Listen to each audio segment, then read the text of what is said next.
Hi students, KD classes में आपका स्वागत है।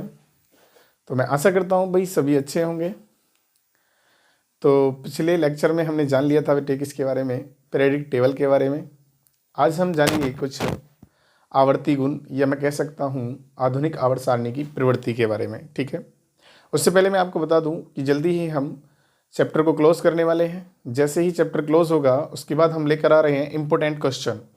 बोर्ड एग्जाम में इम्पोर्टेंट क्वेश्चन जो हैं वो लेकर आ रहे हैं। ठीक है, और कैसे क्वेश्चन के आंसर आप लोगे, ठीक है, और कौन से क्वेश्चन अधिकतर बोर्ड एग्जाम में लगते हैं। ठीक है, तो बोर्ड एग्जाम के सभी इंपॉर्टेंट क्वेश्चंस को हम लेकर आ रहे हैं नेक्स्ट वीडियो में चैप्टर को क्लोज होने के बाद। उसके बाद मैंने ये भी बताया था आपको कि जैसे ही हमारा चैप्टर क्लोज हो जाएगा, सिलेबस मतलब पूरा हो जाएगा केमिस्ट्री का, तो हम लाइव क्लास देंगे जिसमें आपके ऑप्शनल क्वेश्चन होंगे, आपको उसके आंसर देने हैं और देखना है कि आपने कितनी तैयारी की, आपको कितना आता है। ठीक है, चलिए तो जान लेते हैं हम किसके बारे में भैया, आधुनिक आवर्त सारणी की प्रवृत्ति के बारे में, जिसमें हम सबसे पहले पढ़ेंगे भैया संयोजकता। क्या पढ़ेंगे? संयोजकता। अक्सर मैं इसका जिक्र आपसे पहले भी करता रहा हूं। संयोजकता होता क्या है? संयोजकता, ठीक है। तो संयोजकता का मतलब होता है, संयोजकता निकालनी मैंने आपको सिखाई थी पहले। तो किसी भी तत्व के, पहले मैं डेफिनेशन लिख देता हूं फिर मैं आपको समझा देता हूं। किसी भी या किसी तत्व के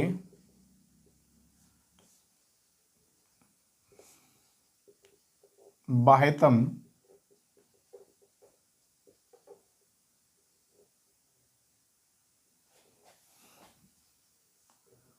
कोश में उपस्थित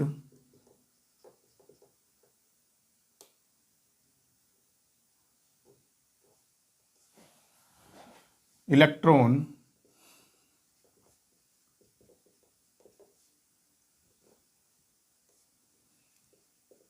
संयोजकता को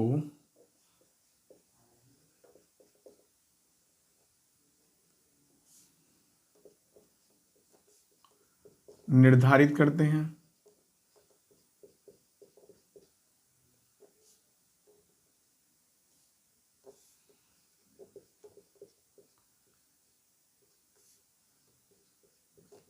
ठीक है, या हम कह सकते हैं संयोग करने की क्षमता ही क्या कहलाती है? उस तत्व की संयोजकता कहलाती है। ठीक है, चलो भाई ये बात तो हमने जान ली है संयोजकता।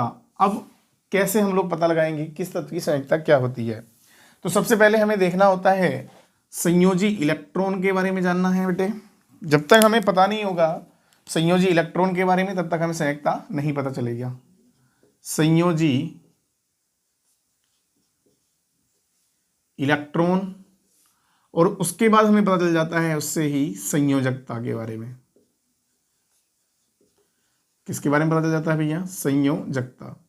अब संयोजी इलेक्ट्रॉन और संयोजकता कैसे रिलेटिव है, यही हमें जानना है।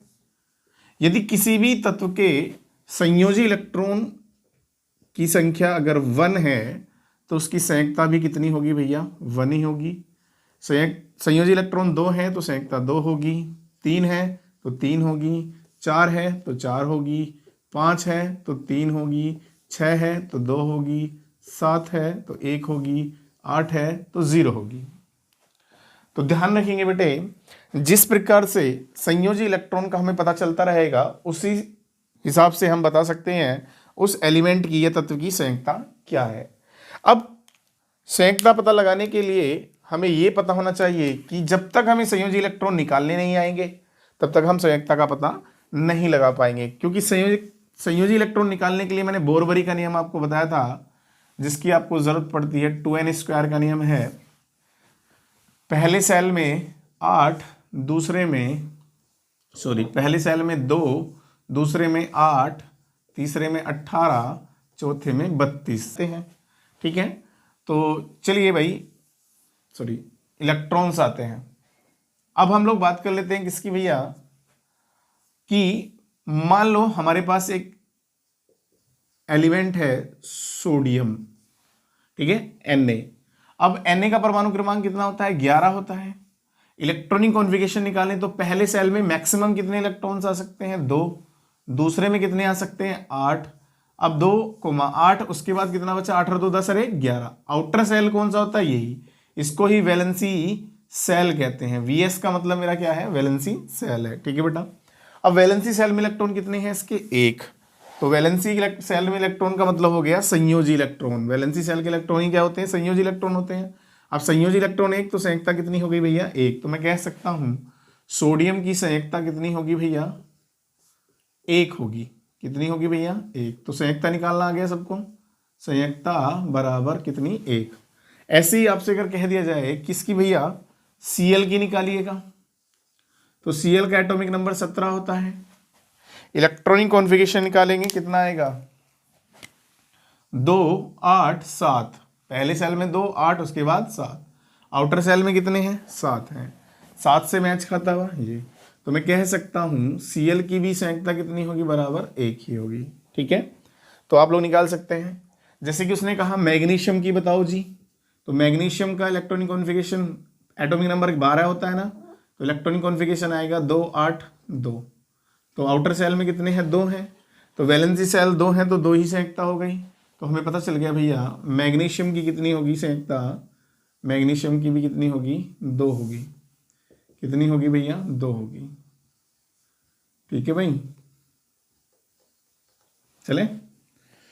उसके बाद हम लोग जान लेते हैं, अब हम लोगों ने पढ़ा था कि इस प्रकार से हमारा क्या होते हैं आवर्त होते हैं और ऐसे क्या होते हैं हमारे वर्ग। आवर्त और नीचे की तरफ क्या होते हैं हमारे वर्ग। तो चलो भाई जान लेते हैं संयुक्ता वर्ग में किस प्रकार से परिवर्तित होती है और आवर्त में किस प्रकार से परिवर्तित होती है।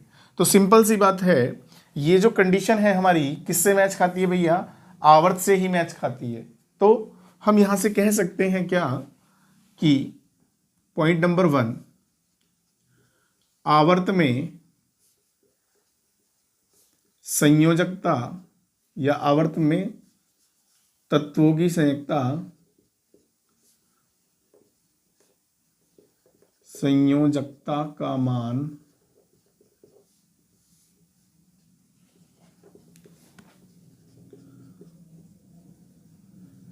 पहले बढ़ता है और फिर क्या हो जाता है भैया घटता है। फिर क्या है घटता है। ठीक है चलो देख लो, इस तरह से पहले बढ़ रहा है फिर घट रहा है। दूसरा टर्म्स हम लोग जान लेते हैं, वर्ग में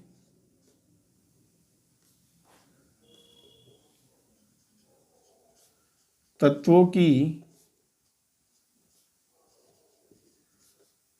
संयोजकता का मान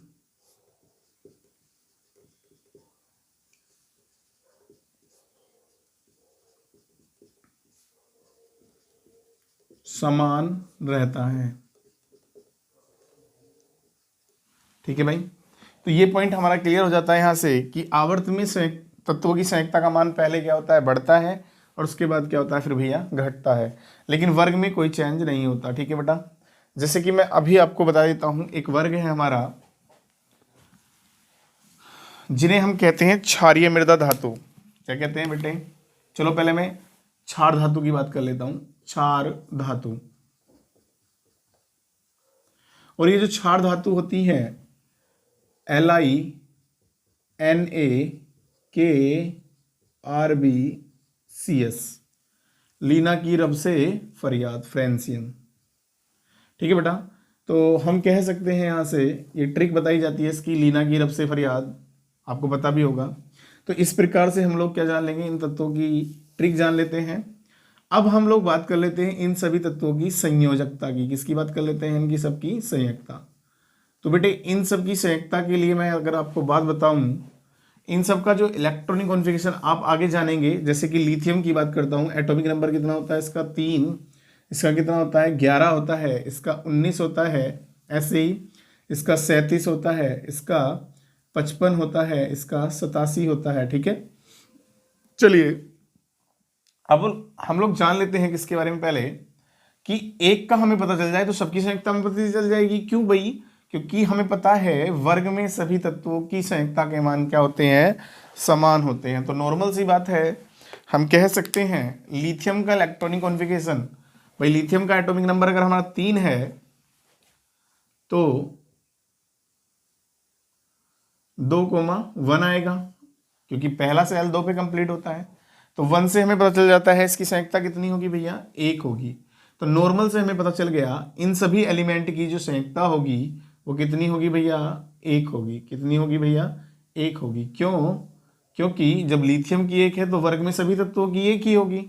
चलिए, उसी के साथ साथ हमने जान लिया है किसके बारे में, क्षार धातुओं के बारे में। नेक्स्ट हम जान लेते हैं क्षारीय मृदा धातु। क्षारीय मृदा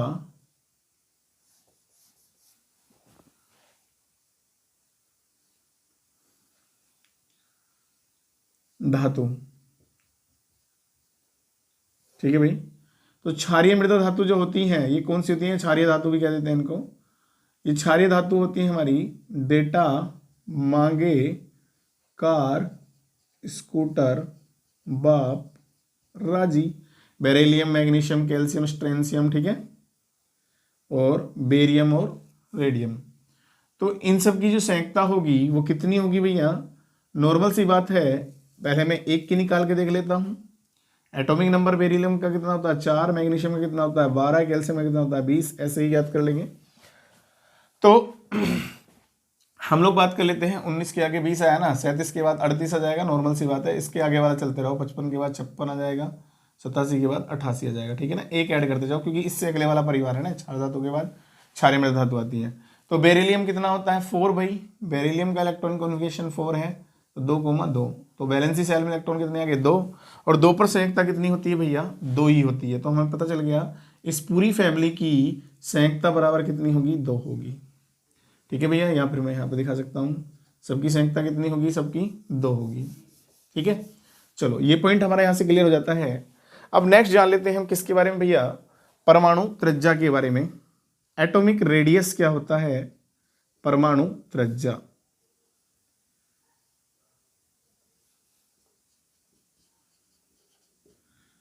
तो बेटे परमाणु त्रिज्या जो है उसको परमाणु आकार भी कह देंगे हम लोग, ठीक है, क्योंकि परमाणु त्रिज्या ही परमाणु आकार को निर्धारित करती है। और परमाणु त्रिज्या कुछ ऐसे है, परमाणु त्रिज्या एक बहुत छोटी इकाई होती है बेटे, जिसे को ज्ञात करना बहुत कठिन होता है, क्योंकि परमाणु इतना छोटा होता है तो उसकी त्रिज्या कितनी छोटी होगी, ठीक है। लेकिन फिर भी हम लोग किसके माध्यम से भैया, स्पेक्ट्रोस्कोपी के माध्यम से या हाई टेक्नोलॉजी के माध्यम से क्या करना चाहते हैं, परमाणु की त्रिज्या को ज्ञात कर पाए हैं। तो उसी के आधार पर हम वर्णन करते हैं किसका, परमाणु त्रिज्या का। पहले ये समझ लेंगे, मान लो एक परमाणु मैंने मान लिया है इस तरह का है, ठीक है भैया, ठीक है। अब इस परमाणु के अंदर जो न्यूक्लियस होता है बेटे, नाभिक होता है, नाभिक जिसमें न्यूट्रॉन और क्या होते हैं, प्रोटॉन होते हैं, उसका सेंटर होता है, केंद्र। जैसे हमारी बॉडी होती है ना, हमारी बॉडी का जो सेंटर होता है हमारी नाभि होती है, नाभि, ठीक है ना, ऐसे ही। तो मेरे परमाणु का जो सेंटर होता है वो न्यूक्लियस होता है, नाभिक, नाभिक के केंद्र और बाह्यतम कोश की मैं बात करूं जहां इलेक्ट्रॉन उपस्थित होते हैं, याद रखना। तो मैं कह सकता हूं किसी स्वतंत्र परमाणु में नाभिक तथा बाह्यतम कोश मतलब जिसमें इलेक्ट्रॉन उपस्थित हो या जहां तक इलेक्ट्रॉन पाए जाएं, उन दोनों के बीच की दूरी जो होती है, ये डिस्टेंस जो होती है, उसे ही हम क्या कहते हैं भैया, परमाणु त्रिज्या कहते हैं। क्या कहते हैं, परमाणु त्रिज्या, ठीक है बेटा। अब समझ के चलेंगे ध्यान से, ये तो बाहर में क्या हो गए भैया, मेरे इलेक्ट्रॉन हो गए, और ये मेरा क्या हो गया भैया, केंद्र हो गया। और केंद्र क्या है मेरा, नाभिक है। केंद्र क्या है मेरा, नाभिक है। और नाभिक में क्या होते हैं बेटे, ध्यान देना, नाभिक में होते हैं न्यूट्रॉन और प्रोटॉन। क्या होते हैं, न्यूट्रॉन और प्रोटॉन, ठीक है। चलिए, तो परमाणु त्रिज्या की डेफिनेशन यहां से क्लियर कर लेते हैं। किसी परमाणु के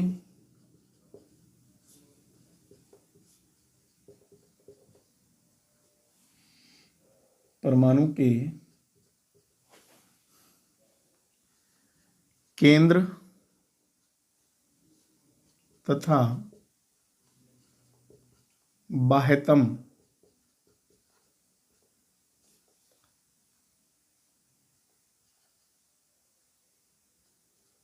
कोश के बीच की दूरी को परमाणु त्रिज्या कहते हैं।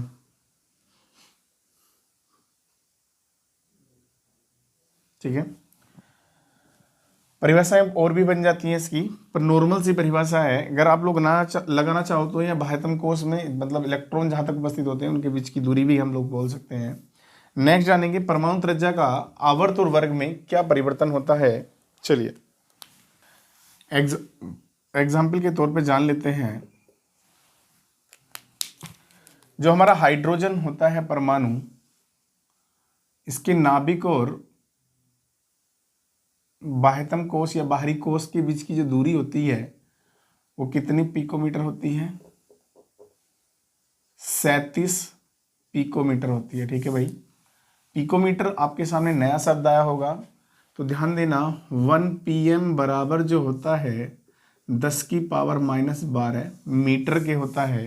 तो मीटर से तो तुम्हें लग रहा होगा तुम्हारी दुनिया सी, चलो ठीक है कोई बात नहीं है, मीटर से छोटी इकाई होती है पिकोमीटर। ठीक है, चलिए अब हमें जानना है कि बेटे आवर्त में क्या परिवर्तन होता है परमाणु त्रिज्या का। आवर्त में परमाणु त्रिज्या का परिवर्तन। ठीक है बेटा, तो आवर्त में परमाणु त्रिज्या का जो परिवर्तन होता है, तो नॉर्मल सी बात मैं कहूंगा कि जो आवर्त होते हैं हमारे कैसे होते हैं भैया, ऐसे होते हैं। और आवर्त में जो हम काउंटिंग करें या कुछ भी चीज देखें तो वो कैसे चलते हैं, हमारा ये हाथ क्या है लेफ्ट और ये क्या है राइट। तो लेफ्ट से हमेशा किसकी तरफ चलेंगे भैया, राइट की तरफ चलेंगे। तो हम कह सकते हैं बाएं से दाएं चलने पर, तो आवर्त में बाएं से दाएं चला जाएगा। तो आवर्त में बाएं से दाएं चलने पर होता क्या है, तत्वों का परमाणु क्रमांक क्या होता है भैया, बढ़ता है। अब अगर परमाणु क्रमांक बढ़ता है तो परमाणु क्रमांक बढ़ने के साथ साथ परमाणु में नंबर ऑफ इलेक्ट्रॉन और नंबर ऑफ प्रोटॉन, मतलब प्रोटॉनों की संख्या और इलेक्ट्रॉनों की संख्या दोनों बढ़ती हैं। ठीक है, अब दोनों बढ़ने के साथ साथ होता क्या है भैया, त्रिज्या आवर्त में घटती है। मगर इसको समझने के लिए हमें छोटा सा पॉइंट समझना पड़ेगा, क्योंकि ये बात एकदम समझ में नहीं आती है। मान लो ये मेरा एक सेंटर है और ये बाहरी कोश है, एक ये सेंटर है और ये बाहरी कोश है, एक ये सेंटर है और एक ये बाहरी कोश है। ठीक है, ये तो मेरा क्या हो गया, केंद्र हो गया, और ये मेरा बाहरी कोश हो गया। मान लो यहां पर कितने इलेक्ट्रॉन है भैया, 4 इलेक्ट्रॉन, सॉरी यहां पर है 4 प्रोटॉन्स। ठीक है, अब ये 4 प्रोटॉन्स क्या करेंगे, इन 4 इलेक्ट्रॉन्स को क्या कर रहे हैं, बांधकर अपनी तरफ एक, और ये प्रोटॉन्स हैं क्या कर रहे हैं, अट्रैक्ट कर रहे हैं। अब यहां संख्या क्या हुई है, थोड़ी बड़ी है, बड़ी है तो आकर्षण भी बढ़ गया है, उतना ही ज्यादा खींचेंगे।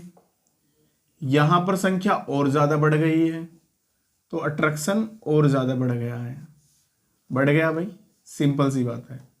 यहां खींचने वाले 4 बंदे, यहां 5, यहां 6, तो मैं क्या कह सकता हूं बताओ, यहां से जितने ज्यादा बंदे होंगे मतलब आपस में आकर्षण लगाने वाला है, उतना ज्यादा छोटा करेंगे इसको।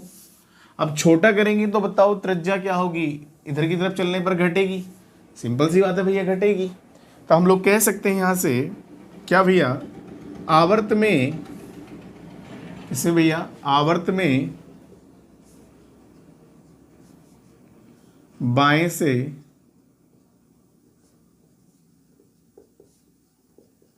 दाएं चलने पर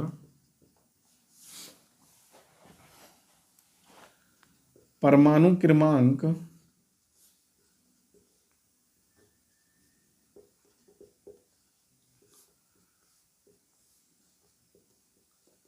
बढ़ने के साथ साथ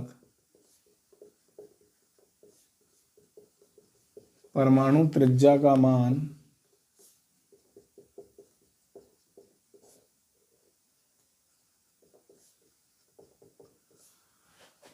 घटता है, क्योंकि नाभिकीय आवेश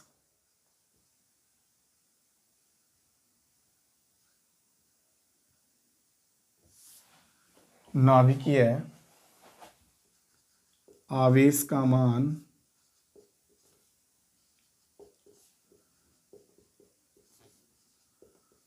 बढ़ता है। ठीक है भैया, चलिए ये पॉइंट हमारा क्लियर हो जाता है। अगर एग्जाम्पल के तौर की मैं बात करूं, कुछ तत्व हमारे जैसे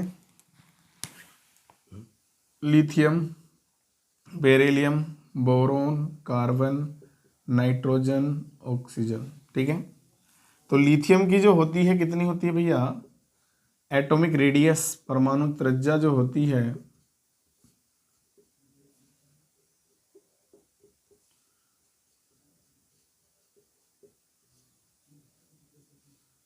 152 और इसकी होती है 111, 88, 77,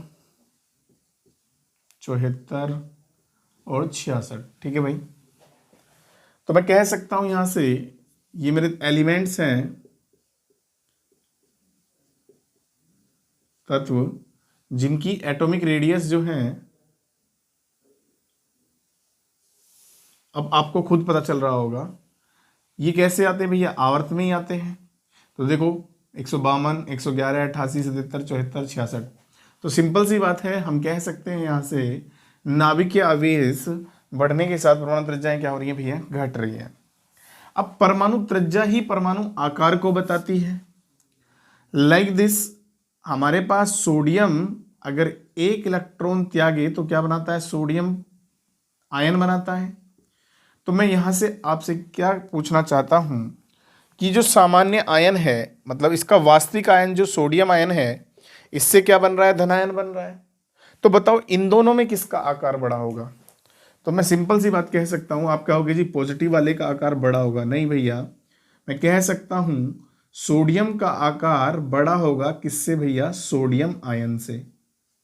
क्यों हुआ, क्योंकि ध्यान देना, सोडियम के आउटर सेल में इलेक्ट्रॉन 11 थे और 11 ही प्रोटॉन थे, लेकिन जैसे ही उसने क्या किया, एक इलेक्ट्रॉन निकाला तो कितने इलेक्ट्रॉन बचे, 10 इलेक्ट्रॉन।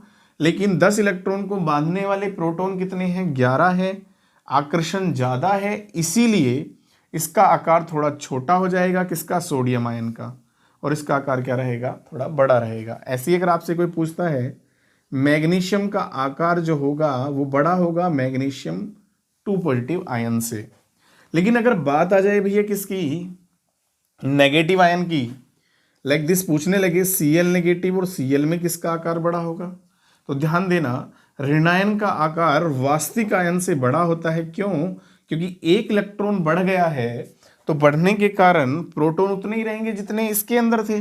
लेकिन नेगेटिव आयन में एक क्या हुई है, इलेक्ट्रॉन की बढ़ोतरी हुई है, जिससे रिपल्सन हो जाएगा और होने के कारण त्रिज्या क्या हो जाएगी, या साइज बढ़ जाएगा। तो इसलिए याद रखेंगे ऋणायन का आकार उसके वास्तविक आयन से क्या होता है, हमेशा बड़ा होता है। लेकिन धनायन का आकार उसके वास्तविक आयन से क्या होता है भैया, धनायन का आकार वास्तविक आयन से छोटा होता है। चलो ये पॉइंट क्लियर हो जाता है।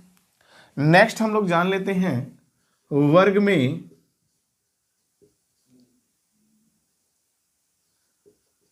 परमाणु त्रिज्या का परिवर्तन।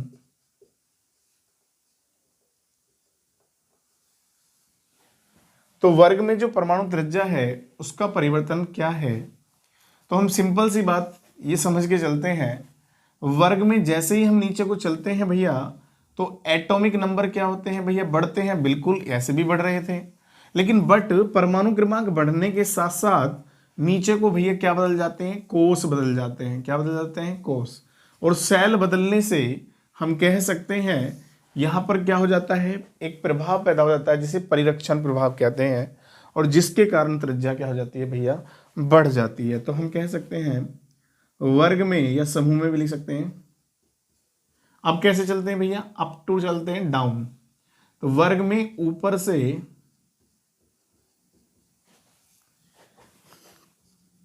नीचे की ओर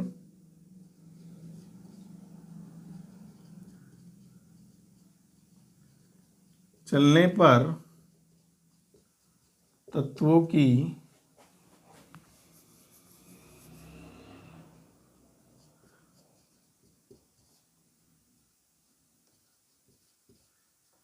परमाणु त्रिज्या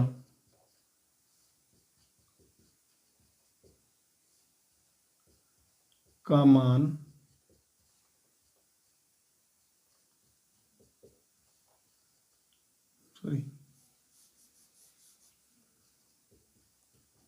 बढ़ता है, क्योंकि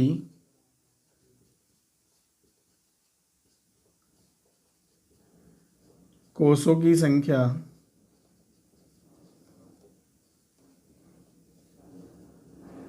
बढ़ जाती है।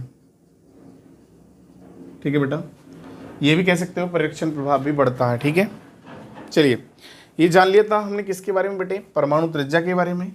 नेक्स्ट अब हम जानेंगे किसके बारे में भैया, धात्विक और अधात्विक लक्षण के बारे में।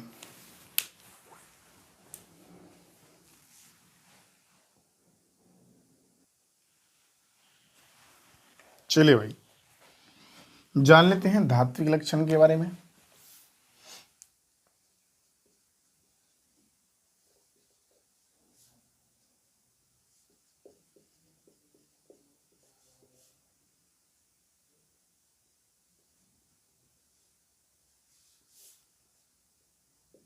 ठीक है भाई, धात्विक लक्षण। ठीक है बेटा, तो हम लोग जानते हैं धातुओं की पहचान क्या होती है, जो इलेक्ट्रॉन त्याग कर धनायन बनाती हैं। और अधात्विक लक्षण का मतलब अधातुओं की पहचान क्या है, जो इलेक्ट्रॉन ग्रहण करके ऋणायन बनाती हैं।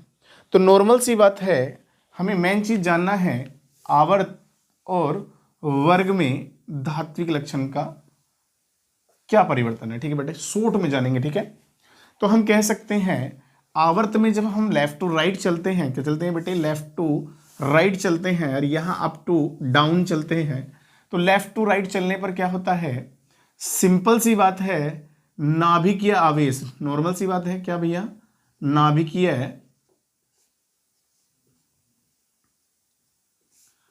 आवेश ऐसे चलने पर क्या होता है, हमने भी पढ़ा था, बढ़ता है। अगर बढ़ता है तो मैं कह सकता हूं जितना न्यूक्लियस बाह्यतम कोष को क्या करेगा, अट्रैक्ट करके रखेगा, आकर्षित करके रखेगा मजबूत से, प्रबलता से, उतना ही इलेक्ट्रॉन निकालना क्या होगा, कठिन होगा। तो मैं कह सकता हूं लेफ्ट टू राइट चलने पर क्या होगा भैया, तो धात्विक लक्षण क्या होगा, धात्विक लक्षण बोलो क्या होगा, घटेगा बढ़ेगा, घटेगा भैया, कहां, आवर्त में। लेकिन यहां पर अप टू डाउन चलने पर नाभिकीय आवेश क्या पड़ जाता है, थोड़ा कमजोर पड़ जाता है। क्यों, क्योंकि कोषों की संख्या क्या होने लगी है, बढ़ने लगी है। और कोषों की संख्या बढ़ने से रिपल्सन बढ़ता है, क्या बढ़ता है भैया, रिपल्सन बढ़ता है। तो हम कह सकते हैं नीचे को धात्विक लक्षण, नॉर्मल सी बात है, नाभिकीय आवेश का मान क्या होता है भैया, घटता है। कारण बता दिया है मैंने, क्योंकि कोषों की संख्या बढ़ने से रिपल्सन बढ़ जाता है। अब घटता है तो बताओ, सीधी सीधी बात मैं कह सकता हूं वर्ग में धात्विक लक्षण क्या होगा भैया, बढ़ेगा। क्या होगा भैया, बढ़ेगा। अब बढ़ेगा क्यों, सिंपल सी बात है, जब बाहर वाले इलेक्ट्रॉन्स पर नाभिक का प्रभाव कम है तो वो नॉर्मल सी बात है, बाहर वाले कक्षा से इलेक्ट्रॉन क्या माने निकालेगा, आसानी से निकालेगा, क्योंकि इसका इस पर जो आकर्षण है वो कैसा है, दुर्बल है। अब दुर्बल है तो इलेक्ट्रॉन क्या करेगा, इजीली निकलेगा। और अगर मान लो ये नाभिक है और बाहर वाले नाभिक का बाहर वाले सेल पर क्या है, आकर्षण प्रबल है या प्रबल इसने आकर्षण लगाया है, तो इलेक्ट्रॉन नहीं निकलेगा, मतलब यह दुर्बलता से निकलेगा। किससे निकलेगा, दुर्बलता से, सॉरी, इलेक्ट्रॉन को तो निकालने के लिए एनर्जी ज़्यादा चाहिए, तो नॉर्मल सी बात है, कह सकते हैं हम यहाँ पर कि जितना आकर्षण दुर्बल होगा इलेक्ट्रॉन उतना आसानी से निकलेगा। तो मैं कह सकता हूँ वर्ग में धात्विक लक्षण क्या होगा भैया, कॉमन सी बात है, बढ़ेगा, और आवर्त में धात्विक लक्षण क्या होगा बेटे, घटेगा। दूसरी बात मैं कर लेता हूं किसकी, अधात्विक लक्षण की।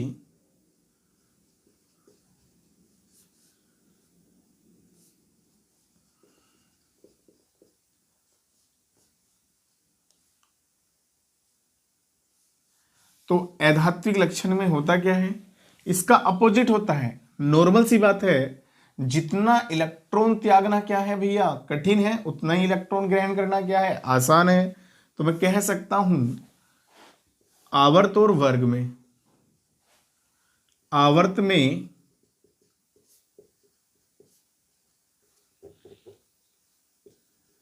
अधात्विक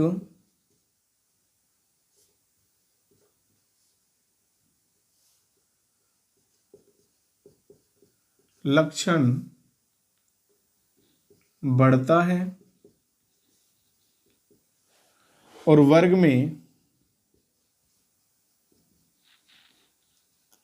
अधात्विक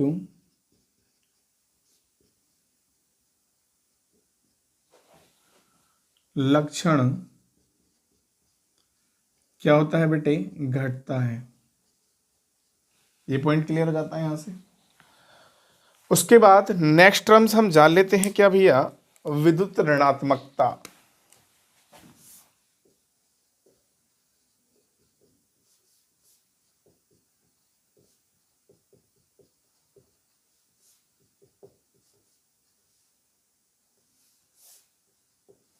विद्युत ऋणात्मकता होती क्या है, पहले ये बात समझेंगे।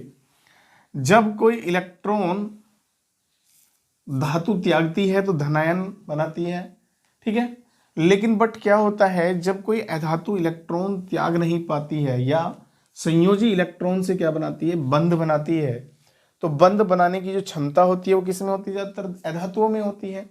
तो हम नॉर्मल सी बात कह सकते हैं कि साझे के बंध, जो साझे का बंध बनता है, हमने पिछले चैप्टर में पढ़ाया था आपको, ऐसे ही बंध होता है।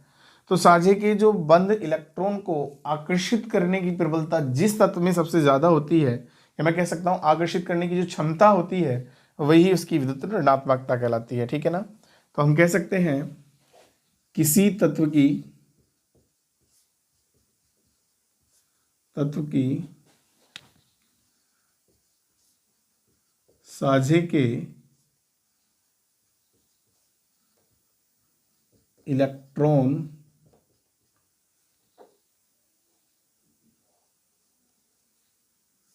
साझे के बंध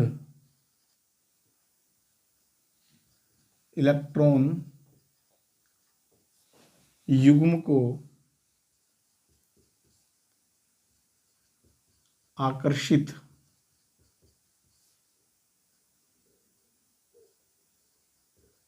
करने की क्षमता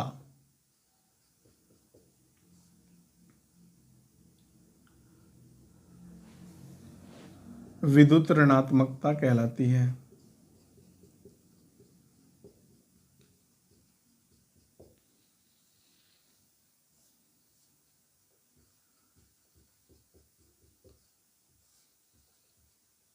ठीक है भाई, चलो अब जान लेते हैं लाइक दिस। अगर मैं एग्जाम्पल की बात करूं, जैसे कि हमारे पास H बॉन्ड F, इन दोनों के बीच में बंध बन रहा है, तो इसमें ज्यादा क्षमता किसमें होती है, फ्लोरीन में।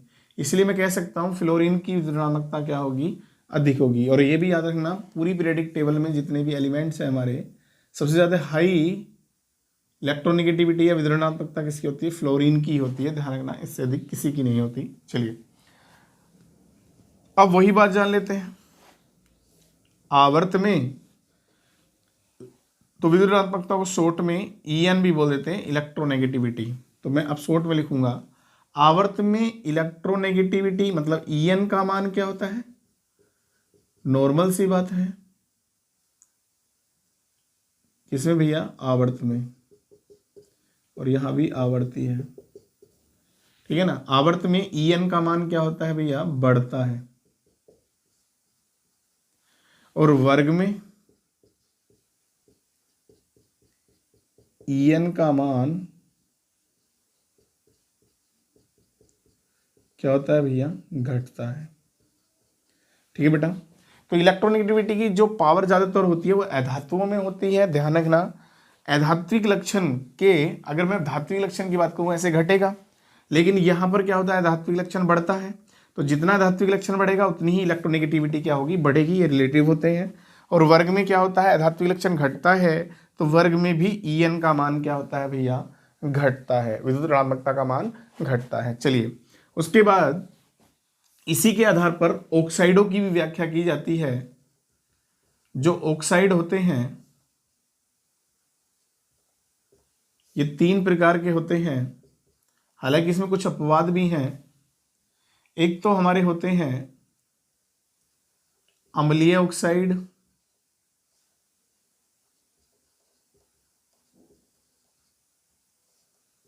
एक होते हैं हमारे क्षारीय ऑक्साइड,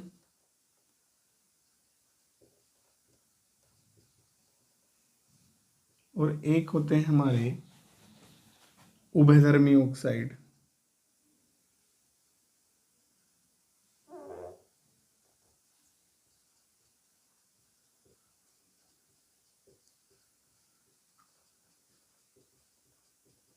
ठीक है बेटा।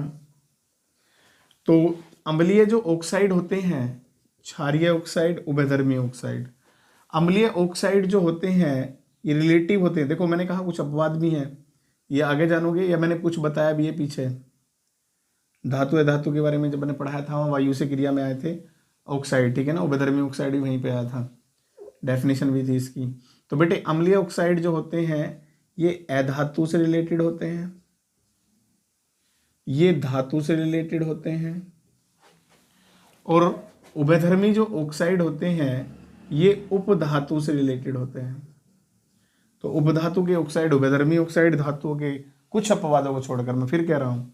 तो इसके बारे में आप बड़ी क्लासों में जानोगे, आगे 11th-12th में है धातु धातु उपधातु के ऑक्साइड्स जो हैं, ठीक है, वहाँ पर डीपली वर्णन किया गया है। यहाँ पर तो बस नॉर्मल सी बात बता दी इसने, छोटी सी।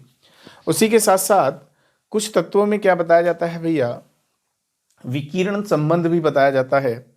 जैसे कि मैं बात कर लेता हूँ, ओल्ड बुकों में आता था, एनसीईआरटी ने इसका जिक्र नहीं किया है, लाइक दिस। जैसे कि हमारे पास lithium, sodium, beryllium, boron, beryllium, magnesium, boron, aluminium, ठीक है।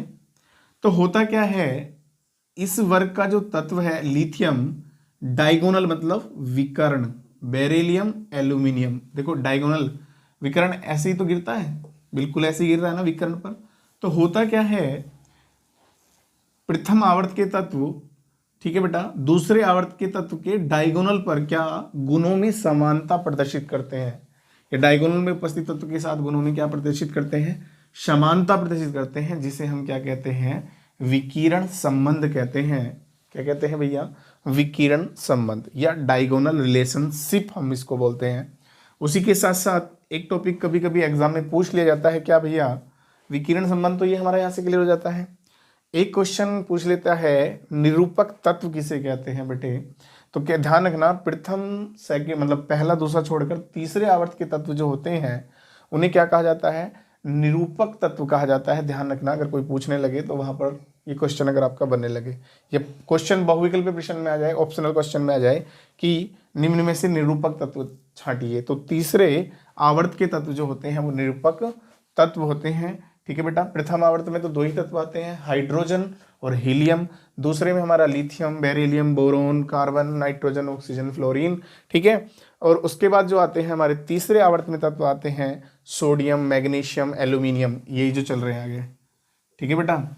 इसी के साथ साथ आगे बढ़ते चले जाएंगे तो इसी आवर्त के तत्व जो होते हैं तीसरे आवर्त के तत्व होते हैं, इन्हें निरूपक तत्व कहा जाता है। ठीक है, चलिए उसके बाद यहाँ पर हमने अपने टॉपिक को क्या किया है भैया, कंप्लीट किया है।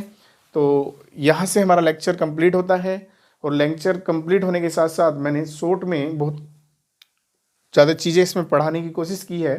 अब मैं लेकर आऊँगा कुछ क्वेश्चन, हो सकता है कोई टॉपिक इसमें छोटा मोटा छूट गया हो तो उनको मैं क्वेश्चन के जरिए लेकर आऊँगा। अब क्वेश्चन के आंसर और क्वेश्चन जो इंपॉर्टेंट क्वेश्चन है, क्योंकि अब तक मैंने अवगत नहीं कराया है कि बोर्ड एग्जाम में क्वेश्चन अक्सर कैसे पूछा जाता है। कहीं कहीं मैंने बता दिया होगा आपसे कि एग्ज़ाम की तैयारी के लिए आप क्वेश्चन कैसे तैयार करेंगे, उसके बारे में भी मैं अब चर्चा करूँगा और किस तरह का क्वेश्चन पूछा जाता है वो भी हम चर्चा करेंगे। ठीक है भाई, मिलते हैं फिर नेक्स्ट वीडियो में।